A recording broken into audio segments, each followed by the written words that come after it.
Boa noite. Ei, seu Paineiras, boa noite. Boa noite, Lucimar. Boa noite, pessoal que está acompanhando a gente aqui. Está tudo bem aí? Tudo. Vamos começar o bate-papo, então? Ah, sim, é um prazer poder Então, vamos lá. falar no dia 13 de maio, né? 132 anos da abolição, entre aspas, da escravatura. Exatamente. Vamos começar. Então, eu vou começar lendo aqui uma carta que foi enviada pelo Conselho Municipal de Cultura, que também foi publicada hoje nas mídias sociais, que é uma carta em alusão ao dia de hoje. Tá bom? Vamos lá.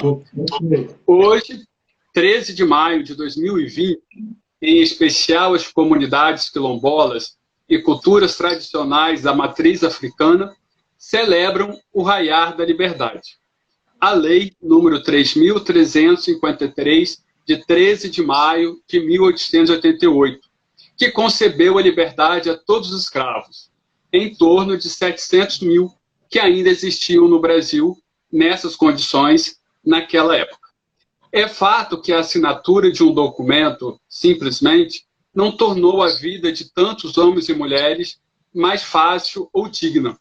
São apenas 132 anos que tornou de cortina desse tempo, até que se alcance historicamente a igualdade e a valorização. Nossa cidade de Cachoeiro tem registros oficiais e de reconhecimento nacional de duas comunidades quilombolas, Vargem Alegre e Monte Alegre. Que não fosse a temeridade pelo contágio desenfreado do Covid-19, hoje elas estariam em festas e nós estaríamos comemorando junto com elas.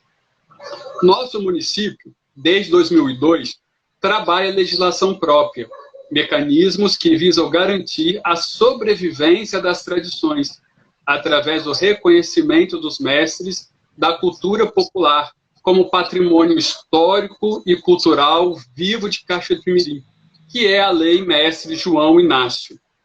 Bom, a boa notícia é que hoje foi confirmado pela Prefeitura que foi garantido o repasse, mediante processo, é claro, do valor mencionado pela Lei Mestre João Inácio, para cada mestre tombado, através do registro do patrimônio vivo. Mas hoje, nesse dia especial, não podemos esquecer, como destaque desses mestres, é que em 2019 nós tivemos o falecimento de Dona Canuta Caetano, que nos tomou de assalto com seu falecimento. Liderança expressiva no Caxambu, em sua comunidade e reconhecida nacionalmente. E agora, em 2020, a comunidade de Vargem Alegre é novamente golpeada com a morte de Dom Gildo, senhor Hildo Caetano, também irmão de Dona Canutinha. Dois mestres que representavam muito bem a nossa história e a nossa cultura popular. Mas hoje aqui, nesse bate-papo do Instituto Histórico e Geográfico de Cachoeiro do Mirim, nós temos outro representante dessa cultura, da cultura popular, da história dos negros da nossa cidade, que sempre lutaram pelo seu espaço nessa sociedade, que é o professor José Paineiras Filho, professor de História, advogado, membro do Uninegro, União Cachoeirense de Negros, e membro do Instituto Histórico e Geográfico de Cachoeiro do Mirim, que está promovendo essa live nessa data de hoje. Né, seu Paineiras? Boa noite. É muito importante a gente sempre trazer a história do negro brasileiro, porque o Brasil ele deixou, por muito tempo, o negro relegado à história oficial. E a história oficial sempre levou o protagonismo do negro na história do Brasil. Antes de começar essa live, eu quero te cumprimentar, Lucimar, e aos membros do Instituto Histórico e Geográfico Cachoeiro, que proporcionaram, que estamos proporcionando essa live. Queria também dar meu boa noite, meu Ubuntu, a paz de Zambi, para Dona Canutinha Caetano, seu Hildo Caetano, Mestre Salate, Mestre Zacaria, Dona Maria Laurindo, Adão, que tanto fez e ainda faz, hoje estaria fazendo o Raiar da Liberdade, aos componentes do COPI, que é o movimento, o Conselho Municipal de Igualdade Social, aos precursores do movimento negro de Cachoeiro, Eval Pires, Joaquim Neiva, Dadá, Gebran, Manelzinho, Dona Edith Paineira, Adriana, Merilane, Vilma, Marcelino, Roberto Vicênio, pessoal do Negro, salve axé para todos eles e para todos nós. Mas hoje eu queria também fazer uma homenagem à Nossa Senhora de Fátima, 13 de maio, da Cova da Ilha, no céu aparece a Virgem Maria. O negro sempre foi devoto da Virgem, Nossa Senhora do Rosário. E para o negro, a Maria é Mariama, Mariama, nossa mãe, Mariama, mãe de todas as raças, Mariama, mãe de todas as cores, rogai por nós. Axé para todo mundo. Axé para todo mundo. Bom, senhor Paineiros, vamos então na primeira pergunta para a gente começar a conversar um pouquinho. Por que o senhor acha que houve a escravidão do negro no Brasil? Bom, nós temos que remontar o contexto histórico. A escravidão no Brasil começa em meados do século XVI. No século XV, exatamente 1453, a história universal sofreu uma mudança muito grande. Constantinopla, capital do antigo Império Bizantino, e depois do Império de Constantino, Constantinopla foi tomada pelos turcos. E os turcos cobravam altos impostos para quem fosse navegar pelo oceano, pelo mar Mediterrâneo, que era o caminho do comércio com a Ásia, chamado também caminho de comércio com as Índias. Então, os portugueses e espanhóis, que eram líderes na navegação, começaram para incentivar e para proporcionar ou impulsionar o comércio, o capitalismo, iniciando o capitalismo comercial, tiveram que encontrar nova rota. E encontraram nessa rota o Oceano Atlântico. E estava também na disputa. A Espanha tomou uma parte aqui da América, quando ela foi descoberta por Colombo, dividiu através do Tratado de Tordesilhas a parte que seria portuguesa e a parte que seria espanhola. Então, quando Cabral chegou aqui, já sabia que essa parte aqui seria portuguesa, e a Espanha também já tinha reservado o lugar dela. Então, fizeram o seguinte: como o capitalismo era comercial, vieram procurar aqui na América o que tinha de importante. Os espanhóis encontraram rápido ouro, principalmente na região dos Aztecas, e prata na região dos Incas, lá na América do Sul. Então, a América Central e a América do Sul foram ocupadas, a parte que encontraram prata e ouro, pelos espanhóis. Os portugueses ocuparam a costa aqui do Brasil, primeiro, Porto Seguro, Bahia, e de imediato eles não encontraram nada que pudesse servir ao extrativismo. Então, a única coisa que eles encontraram foi o pau-brasil. Então, durante um certo tempo, eles exploravam o pau-brasil através do extrativismo. Chegou uma época que foi escasseando, o pau-brasil foi diminuindo, foi ficando difícil. Então, eles tinham que encontrar uma nova forma de explorar a colônia. Então, resolveram plantar aqui com a experiência que eles já tinham tido na ilha de Açores, em outras colônias africanas, eles já tinham experiência do plantio, da cana-de-açúcar, e viu que a terra era boa, como diz Caminha em sua carta, que a terra se plantando, tudo dá. E foram plantar aqui a cana-de-açúcar. Qual a mão de obra? Inicialmente, a mão de obra que eles tentaram escravizar foi a mão de obra indígena. E por que não deu certo a mão de obra indígena?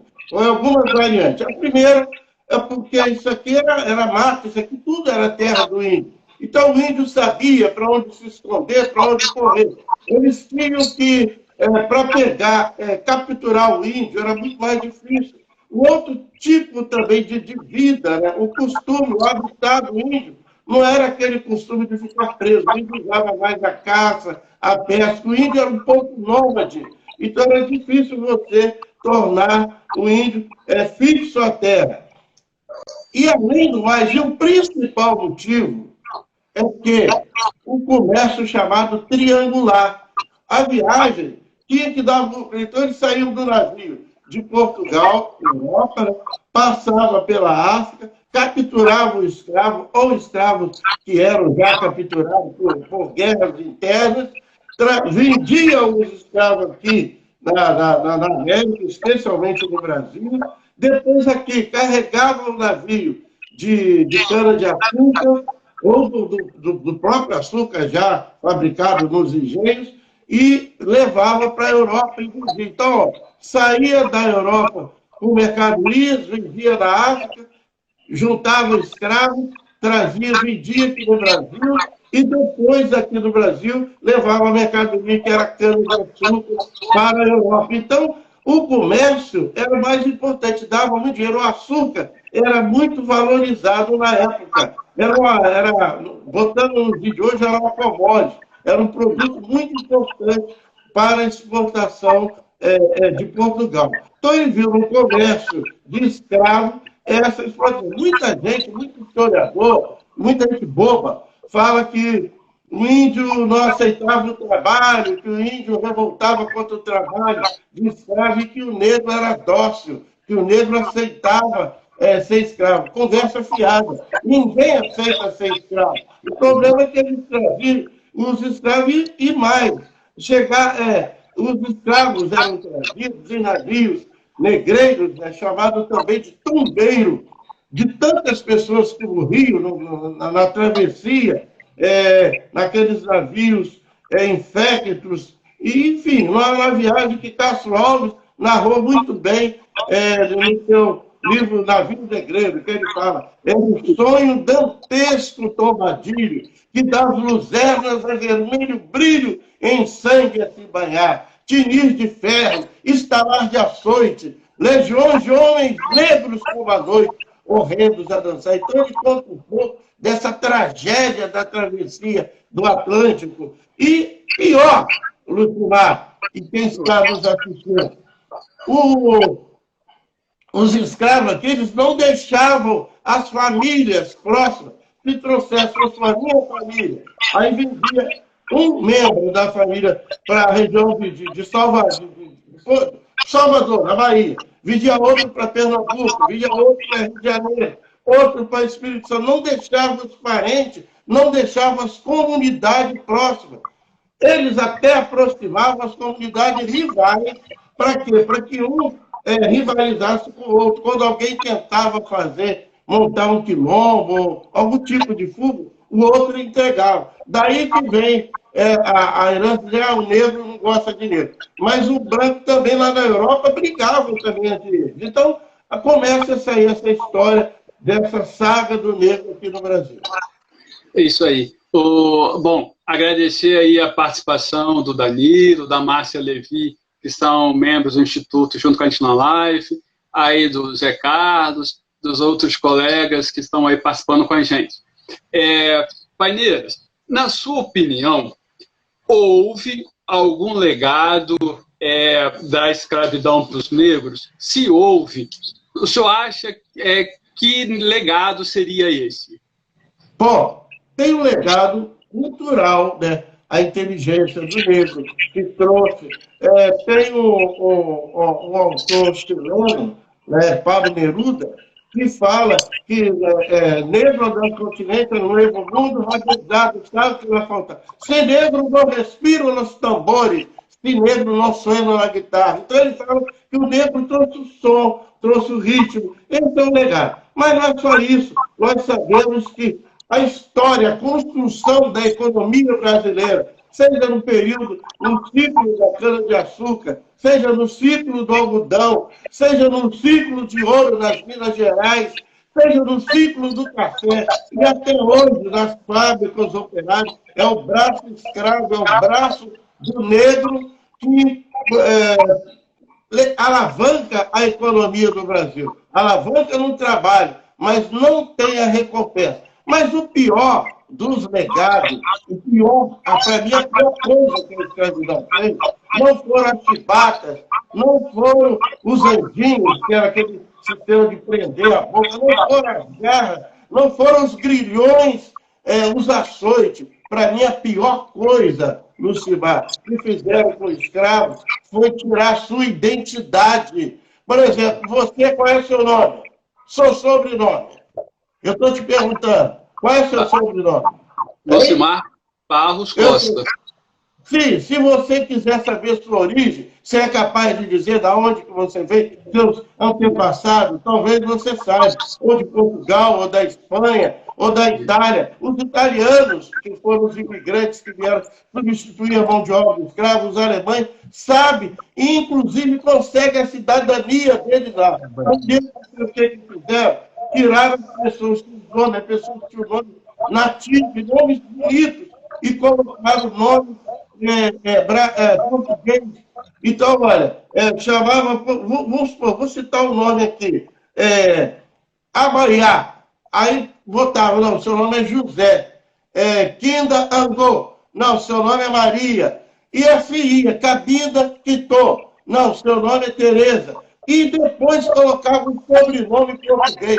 Então, José, nome português, José de Oliveira, Pedro Machado, João da Silva, de acordo com o que ele diz. Então, e muita gente também, até alguns que se dizem conhecedores de história, não sabe, ou não querem saber, os livros não deixaram saber, que a África é um continente, hoje, com 54 países independentes, e alguns outros que ainda vão se tornar independentes. Muita gente fala África como se fosse uma coisa só.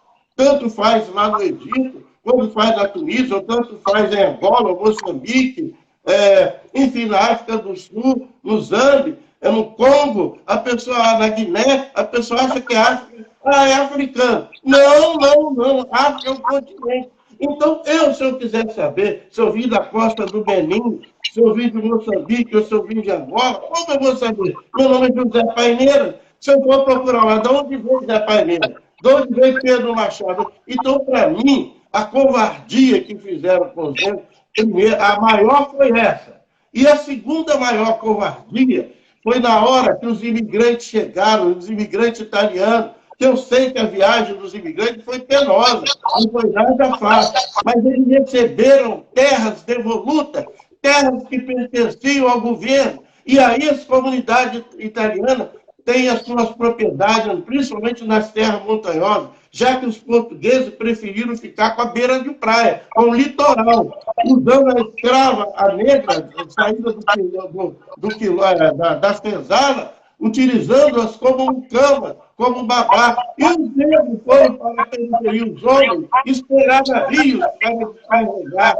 E ali foram se formando as favelas, foram se formando as palafitas, foram se formando os mucambos, enfim, foram se formando a periferia pobre do Brasil. E isso a gente vê hoje, quando você vê que a maioria dos pobres brasileiros são negros, ou afrodescendentes, pardos, que seja. Então, olha, duas coisas. A maior foi tirar a identidade. Se eu quiser voltar para a minha terra procurar minha identidade, não tenho aonde procurar. A não ser que se fizesse uma campanha de DNA imensa, não tem nem assim, inimaginável, mas deveria fazer. Ainda assim, seria menor do que a diáspora. Mas para poder saber, pelo menos, de onde viemos. Nós não temos como identificar nosso território. Além da África, como se todo mundo viesse da África de um lugar só.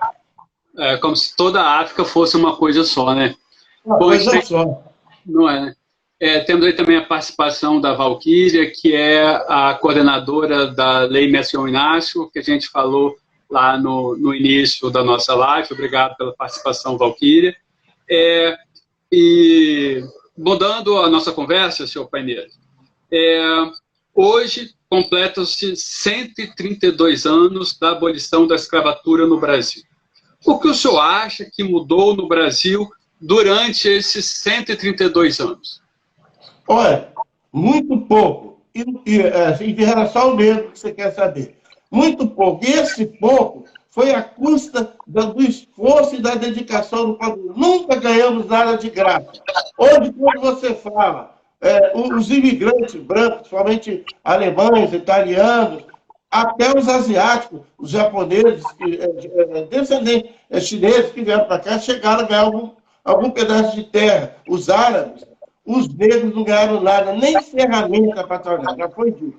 Então, o negro hoje, o que ele consegue, talvez na arte, se destaca, na música, se destaca na literatura, ou seja, individualmente, porque o poder público não faz nada que possa, que seja como políticas reparativas a favor dos negros. E quando se fala em criar cotas, tem gente que acha ruim, que acha que não pode, que está desvalorizando, mas esquece que o negro foi o único povo, única etnia que veio exclusivamente para trabalhar e que não ganhou nada. Então, eu acho assim, que esse 13 de maio tem muito pouco de comemorar. Tem que ter reflexão.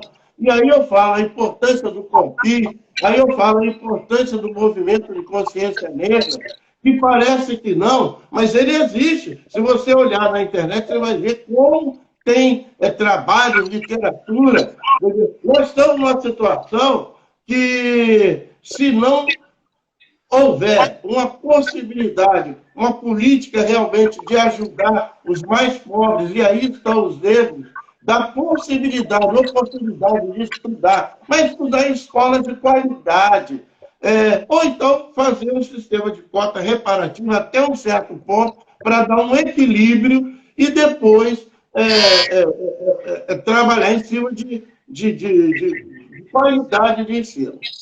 Eu acho que é na educação que é o caminho, e o Brasil deve muito aos negros e ofereceu muito pouco aos negros. Até as religiões de matriz africana são discriminadas aqui no Brasil. Todas as religiões que vieram da Europa têm espaço livre. As de matriz africana são discriminadas. Tá certo. Queria também fazer um agradecimento especial a Edilson Saloto, que é professor de História, que está também participando dessa live com a gente. Paineiras, fala um pouquinho sobre o racismo e o preconceito que a gente vê ainda tão presente nos dias de hoje. Infelizmente, apesar de leis que são feitas para ver se acaba, para punir, mas o que é o racismo? Racismo é a falsa e odiosa convicção que alguém tem sobre a superioridade de determinadas raças, com base em diferentes motivações, mas em especial na sua característica física, na cor da sua pele, aqui mais no Brasil, e outros traços de comportamento humano. O racismo consiste numa atitude depreciativa, não baseada em nenhum critério científico em relação a um grupo social ou étnico.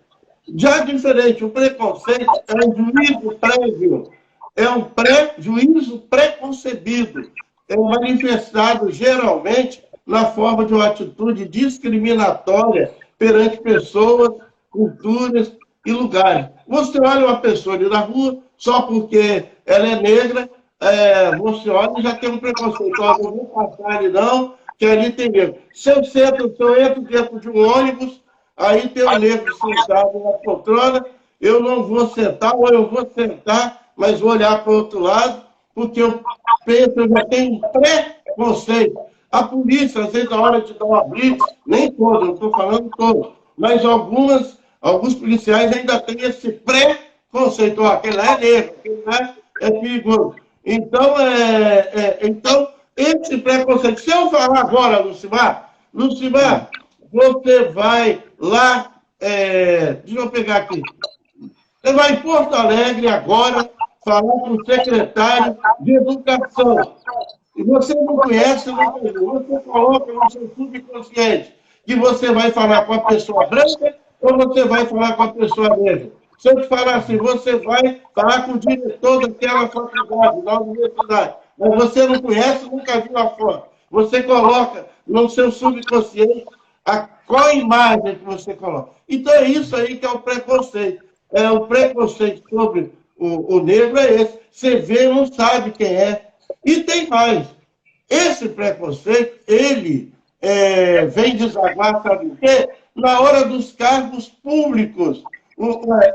Poucos negros, isso aí no Brasil inteiro, são chamados para ocupar cargos públicos de confiança no mais alto escalão. Existe um caso ou outro, aqui em Cachoeira existe um caso ou outro, 2 secretários negros, então, o secretário, o Luciano Paulinho, meu amigo de infância, mas isso aí são casos raros. Quando você fala da Câmara de Vereador, você também não vai na hora de votar. Então, existe um preconceito. Esse preconceito, ele está enraizado. Ninguém tem. Você quer ver uma coisa? Eu fiz uma pesquisa, uma vez, lá em Vitória, numa palestra que eu estava dando na UFRGS, eu fiz a seguinte pergunta. Você tem preconceito? Você é racista? Não, não, não. Então, você pergunta 10, 50, no grupo de 50 pessoas, você pergunta, ninguém é racista. Agora, se eu pergunto você mesmo, você é racista? Você vai dizer que não, né? Agora, se eu perguntar se você conhece alguém racista, você vai dizer que sim. Então, o Brasil é onde ninguém é racista, ninguém tem preconceito, mas todo mundo conhece o racista e todo mundo conhece alguém que tem preconceito. Então, é isso daí. Agora, existem leis. Eu já ganhei várias causas, eu sou advogado, já ganhei várias causas de indenização por danos morais a negros que foram ofendidos aqui no Cachoeiro, dentro do comércio de Cachoeiro. Fiz e recebi. Pena que a indenização é uma indenização pequena, mas o racismo, ele chama-se calúnia racial, entendeu? Então, injúria racial, falei calúnia, injúria racial é quando você comete contra uma pessoa aquele tipo de ofensa. Aí a pessoa pode entrar na justiça e pedir uma indenização por danos morais, e até, se for o caso, materiais. Mas não é isso que a gente quer. A gente quer que todos sejam tratados com igualdade. O importante não seria ter que ir em busca da lei para poder ordenar uma situação dessa, né? Bom, queria agradecer também aí a participação da Sara, do Thiago Neves, são funcionários da Secretaria de Cultura, tem também o do Arquivo Público Municipal de Cultura, com a gente aí na live. Bom, senhor Paineiras, vamos falar mais um pouquinho de um outro assunto aqui. O senhor é um professor. Como acha que é a posição do negro na educação? E, juntamente a esse assunto, o que o senhor acha do sistema de cota para os negros nas universidades e nos concursos públicos? Bom, a educação brasileira é uma educação feita de cima para baixo, é a educação das elites.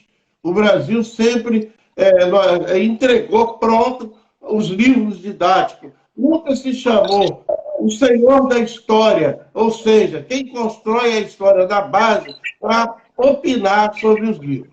Eu, na minha época de estudante, primário, e depois, na época da ginasial, e depois secundário, nunca ouvi falar num herói negro. Você não via falar em André Rebouças, você não via falar em Luiz Gama, você não via falar em pessoas que construíram a história do Brasil da negro. Só Zumbi, assim mesmo, no dia 13 de maio, era feita aquela festa para alguém, para comemorar o 13 de maio. Aí aparecia muitas meninas branquinhas, lourinas, para ser a princesa Isabel. E queria pegar as pretinhas, as escurinhas, para ser escravo. Então era aquela concorrência para ser princesa Isabel. E aquele medo, aquela timidez, aquele bullying praticamente, naquela época nem se falava em bullying, porque se fosse isso, quantas vezes fui chamado na minha infância de tição, macaco, frango de macumba, filhote de cruz credo, filhote de urubu. Isso todos negros da minha época passaram por essa coisa. E não se falava em bullying. E a gente tinha que engolir aquilo quieto, entendeu? Então a educação nunca foi feita para nós. Outra coisa, a educação ainda precisa melhorar bastante, né? A qualidade. O índice da educação brasileira, não sou eu que estou falando, é um dos piores da América Latina. Nem se compara com a europeia. Não estou falando naquilo que se ensina, não. No conhecimento que traz para cada um. Nosso índice de educação é muito baixo. Então, tem que melhorar muito isso aí. Agora, ainda agradeço, porque se existe uma profissão que ainda o negro está em situação de igualdade, estou falando profissão, é a profissão do professor. Das profissões de ensino superior, aquela que você vê mais presença do negro é exatamente na educação. Aí cabe a nós, irmãos negros, valorizar esse momento que nós estamos valorizando hoje. Por exemplo, nunca aqui em Cachoeiro tinha ocorrido um momento desse, uma live, onde o negro está falando sua situação, colocando. Assim mesmo está falando coordenado por um branco. Então, sempre foi assim. O papel, não precisa ficar vermelho, não. O papel de hegemonia nunca era dado. O vermelho ele nunca é colocado, ou nunca visto, como protagonista. Estou falando que é história, isso é realidade. Não sou eu, não, isso é realidade. Entendeu? Então, eu acho que o negro tem que ocupar seu papel de protagonista e de senhor da história. E a história tem que enxergar o negro como construtor, verdadeiro construtor da história do Brasil. 52% ou mais da população brasileira ou é negro ou é pardo. Pardo é aquele negro que não quer falar que é negro, aí é chamado de pardo. Então, isso é a formação do brasileiro. Então, não podemos deixar de fora o negro, o índio e o branco, as três raças formadoras da nossa história. Mas o negro tem que ser, sim, protagonista de sua história. Entendeu? Por isso que nós temos o 20 de novembro, que é o Dia Nacional da Consciência Negra, que bota como protagonista Zumbi do Palmares, Ganga Zumba, aqueles que lutaram lá atrás pelo quilombo, que foi a primeira luta de independência do Brasil. E tem muita gente que ainda quer desconstruir a imagem de Zumbi. Ano passado eu vi várias WhatsApp aí, várias mensagens desvalorizando o Zumbi. Quer dizer, e pior que tem gente, e alguns negros, inclusive, que acreditam nisso aí, nessas fake news, e vão desvalorizar o principal herói dos negros brasileiros. A referência nossa. É isso aí. Bom, tá aí também nós participando com a gente a Déia Batista, que faz parte do Instituto Histórico. Um abraço também para o Anderson, da Secretaria de Cultura também, que está aí junto com a gente. Essa questão da posição das três raças é uma situação que a gente nunca pode esquecer. Sempre que está trabalhando em cima para que todos tenham a mesma igualdade, o mesmo direito, a mesma posição em todos os locais, em todos os momentos. O senhor, eu fico vermelho mesmo, porque é uma coisa que me dói, que incomoda, entendeu? É uma situação que a gente trabalha porque incomoda a gente tem que lutar para que a igualdade seja realmente igualitária para todos. Né? Eu te dou os parabéns. Quero voltar aí só para lembrar que você falou da Déia Batista. O avô dela, o doutor Deusdete Batista, foi meu professor em várias situações, é um dos ícones negros da história de Cachoeiro de Itapemirim. Eu acho que a pessoa dele tem que ser reverenciada, porque ele realmente marcou época. E depois dele, eu não conheço um grande protagonista, né, negro da história de Cachoeiro de Itapemirim. Se você olhar nas ocupações profissionais, é muito pouco. Você vai no fórum, você vê um juiz negro, um promotor negro, você vai nos hospitais, você vê 3, 4 médicos negros no máximo, Você vai, propriedade agrícola, Lucivar. Olha aqui, olha um dado que eu não posso deixar de falar sobre a questão das terras. E aí, a importância de se valorizar os quilombolas.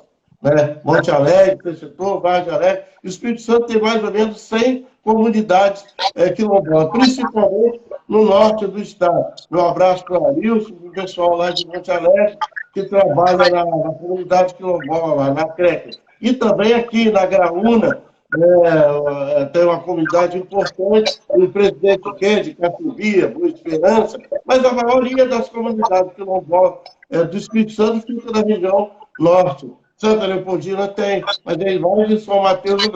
Então, eu queria, o dado que eu queria dar para todos nós, que eu pesquisei, menos de 5% das terras agricultáveis brasileiras estão na mão de proprietários negros, menos de 5%.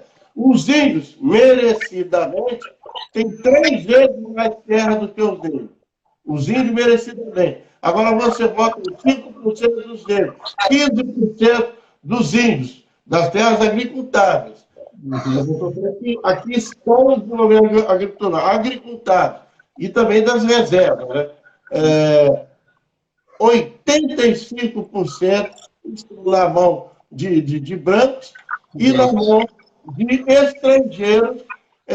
Tem empresas japonesas que possuem terra no Brasil do tamanho do estado, assim, juntando a terra, quase do tamanho do estado do Espírito Santo, metade do Espírito Santo. Empresas japonesas que têm terra em São Paulo, terra no Paraná, somente em São Paulo e Paraná, que somadas dá a metade do estado do Espírito Santo. Então, você vê como é que é a diária no Brasil. E agora esses mineiros aí, da Amazonas, aí, você pode ver que não tem medo no meio desses mineiros. É isso aí. Bom, não vou fazer mais uma pergunta para o senhor Paineiras, professor, e aí quem quiser fazer pergunta para ele, escreve aí, e depois dele responder essa outra pergunta, a gente vai passar para ele responder as perguntas dos colegas que estão participando da live com a gente. Agradeço. Isso. O senhor poderia comentar para a gente um pouquinho sobre o movimento de conscientização da raça negra? Como é que é isso a nível de Brasil, de Estado, de Cachoeiro? Como que o senhor vê esse movimento que é muito importante para manter todas essas questões sendo discutidas, sendo faladas, sendo trabalhadas para que as coisas possam melhorar? Infelizmente, falar aqui em Cachoeiro, o movimento em si não está devidamente organizado. Mas atua muito. Quando você vê o grupo de capoeira, e todos eles, aí eu falo do Princesa do Sul, que é o pioneiro, né? E os demais grupos, Mestre Paulinho, Mestre Air, e dos demais grupos de capoeira, Mestre Falcão, ali está o movimento negro. Quando você fala nos terreiros ali, de candomblé, de umbanda, ali está os movimentos negros. Quando você fala na pastoral afro, e eu pertenço à pastoral afro da Igreja de Nossa Senhora da Consolação, liderada ali pelo Frei Cléber, que agora está... ali está o movimento negro.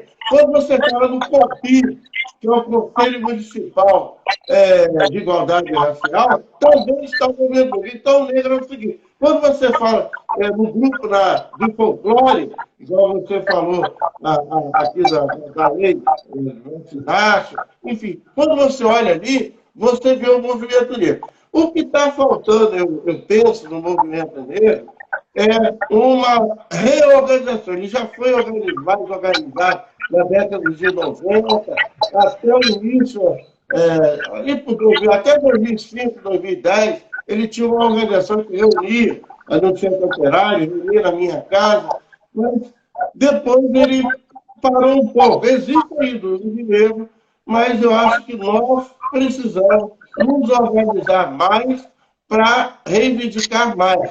E aí, pode ser hoje esse pontapé inicial para que a gente possa se organizar para reivindicar mais. Entendeu? Vem governo político aí, não é possível. Eu não sou candidato, viu? Está bem claro.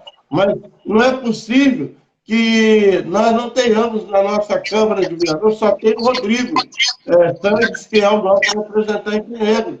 Então, não é possível que Cachoeiro nunca teve um prefeito negro, teve um vice-prefeito, que foi o Bravo, de Itaoca, mas eu acho que ele precisa ocupar os espaços na Assembleia Legislativa, ocupar o espaço no sindicato, ocupar o espaço nas igrejas, nas organizações, para a gente ter condição de reivindicar mais. Na hora que vier a eleição, eu acho que o movimento negro tem que se organizar e fazer cobrança. Ó, você quer o voto dos negros, mas e aí? O que você vai oferecer para o negro? Não individualmente, para mim ou para fulano, mas para a comunidade negra. Como é que está a questão da saúde, da anemia falciforme, que é uma doença típica do negro? Como é que está a saúde dos negros diabéticos, que são a maioria também dos diabéticos? Como é que está o tratamento das médicos, das mulheres parturientes negras? Como que elas estão ganhando esse dinheiro? Está com o mesmo tratamento? Tem também a mesma assistência médica? Então, agora, na questão aí que nós estamos falando aí do coronavírus, lá nos Estados Unidos,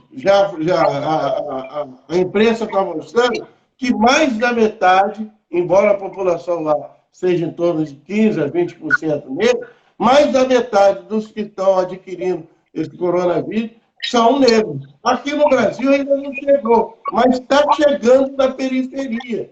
Será que vão morrer negros? Será que está preparado a cidade? Estão preparados para dar assistência ao pessoal de periferia? E quem é esse pessoal de periferia? A maioria é negra. Então, eu acho que o movimento negro, se organizando, ele pode reivindicar mais para a sua comunidade negra. Tá certo. Bom, daí dá um abraço também para a Ludmila, filha do professor Paineiras, ajudando a gente a organizar essa live, está aí com a gente desde o início. Também aí a participação da Fernanda, secretária de Cultura de Cachoeiro, aí com a gente na live. Ô, seu Paineiras, aqui tem uma pergunta do Zé Carlos Alberto, se eu pudesse falar um pouquinho, para onde é que foram os escravos depois do dia 13 de maio? Como que eles, depois da assinatura da Lei Áurea, o que aconteceu com eles? Eu acho que esse Carlos Alberto é o Dadá. Se for ele, meu abraço.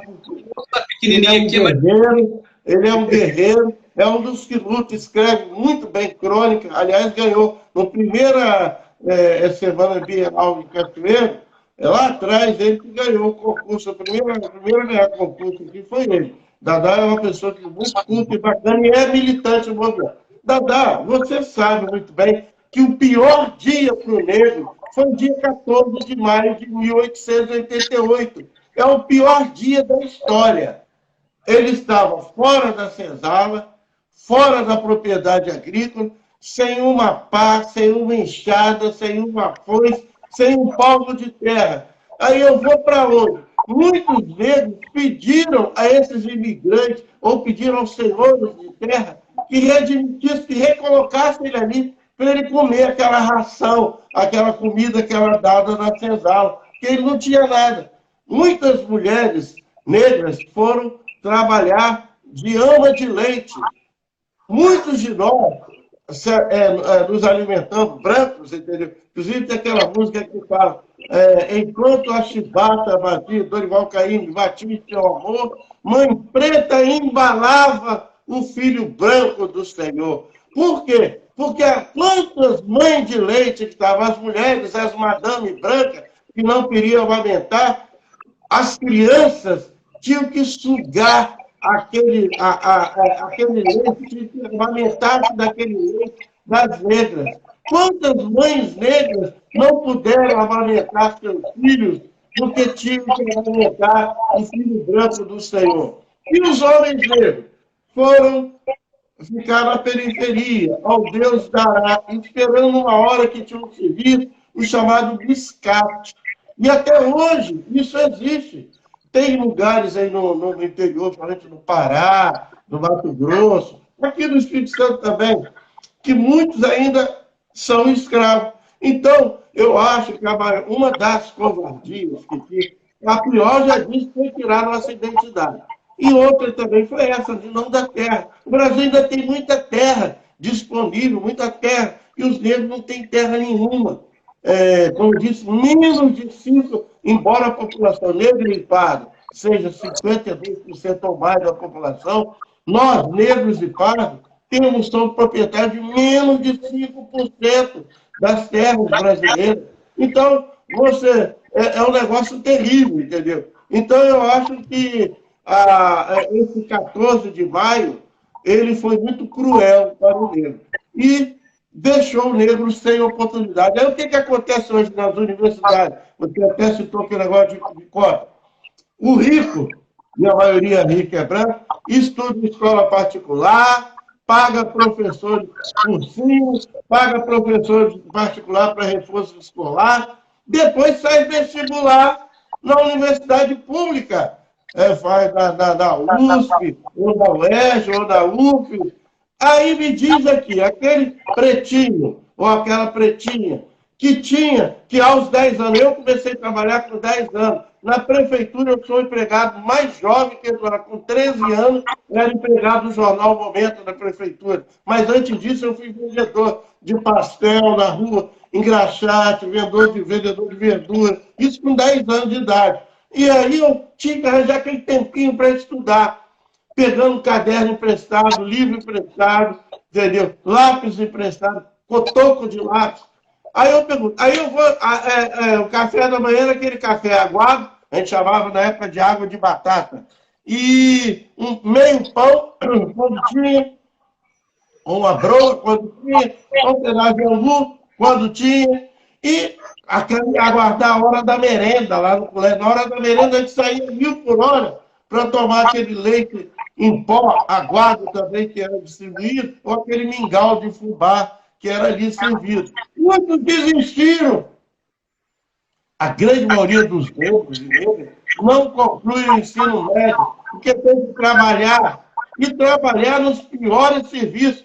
Façam um teste, quem está me ouvindo, olhem os melhores empregos de Cachoeira, dá uma entrada aí nos bancos particulares de Cachoeira, todos eles, vê quantas moças negras você vai ver ali, olha nos melhores empregos que tem, Cachoeira, os melhores salários, nem fala quantos vezes. Aí faz o contrário, olha aí nos garis, olha nas empregadas domésticas, e você vai ver o resultado no dia 14 de maio, qual foi a herança que ele deixou. Por isso que temos que lutar por educação melhor e brigarmos, sim, para ter o nosso espaço. E aí vem a questão das cotas também, que é apenas uma medida paliativa e temporária, não pode ser para sempre. Mas no momento ainda é necessário.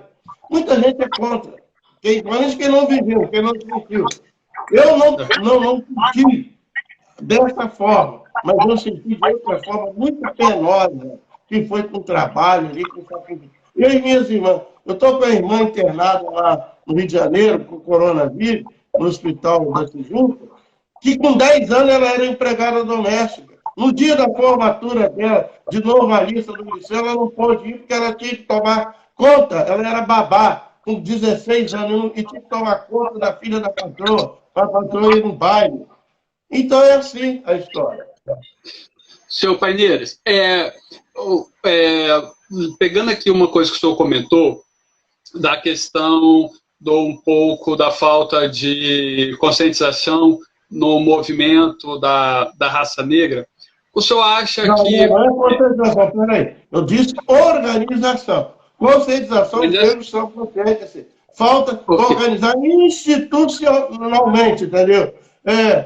CNPJ, CGC, reivindicar. Organização. Agora, é porque nós acostumamos com o nosso tipo de organização. Tem professor que não avalia o aluno oral. E o negro tem uma qualidade oral muito melhor do que no texto do escrever, que na hora de avaliar não sabe. Nossa avaliação ainda é aquela avaliação trazida pela educação branca. Sim, desculpa. Não, tudo bem. O senhor acha que, num futuro, nós poderíamos, então, ter uma reorganização desse movimento de conscientização melhorada quando nós tivermos esses jovens que estão ocupando as universidades, as faculdades, através das cotas, já que eles estão tendo uma oportunidade de ter um estudo mais qualificado, eles poderão ajudar no futuro essa reorganização do movimento de conscientização?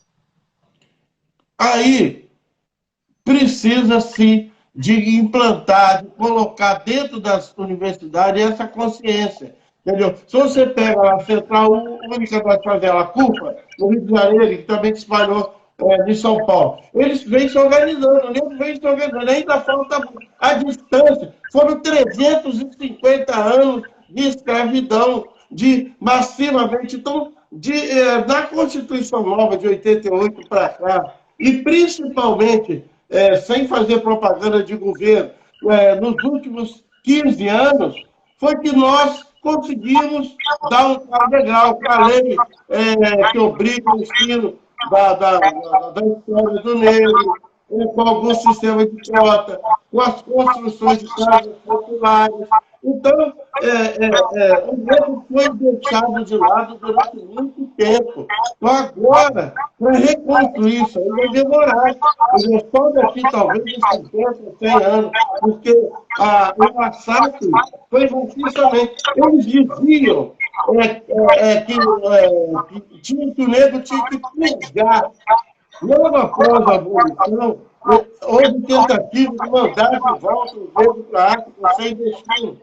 E falava assim, vamos purgar, a questão do purgatório. Então, o que é a casa de purgar lá no Israel? Casa de purgar é de transformar o açúcar negro e açúcar branco, isso era purgar. Então, aqui também no Brasil, colocou como ideia que tem que purgar. E aí você vê, muitos negros que procuram purgar a raça, entendeu? Porque acha que purgando, ou seja, embranquecendo, ele se encontra melhor espaço.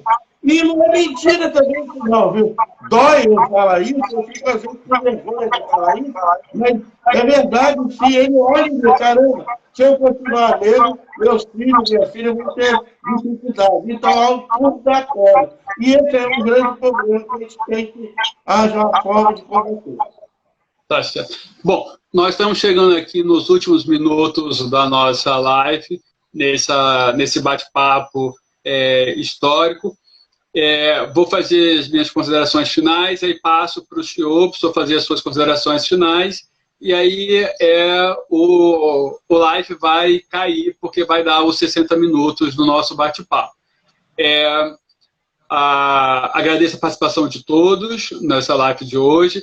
Lembrando que segunda-feira que vem, dia 18, é o Dia Internacional dos Museus, e aí o Instituto Histórico Geográfico de Cachoeiro vai estar promovendo mais uma live para falar um pouquinho sobre esse dia importante, que é um dia de manutenção da história de todos os povos através dos museus. E a Fernanda mandou aí para o senhor um abraço, dizendo que é fã do senhor, que o senhor é maravilhoso. E assim, obrigado. Com essas falas dela, né, que foi um debate rico, oportuno. A Valquíria está mandando um beijo também. E aí eu passo para o senhor fazer as suas considerações finais do nosso bate-papo.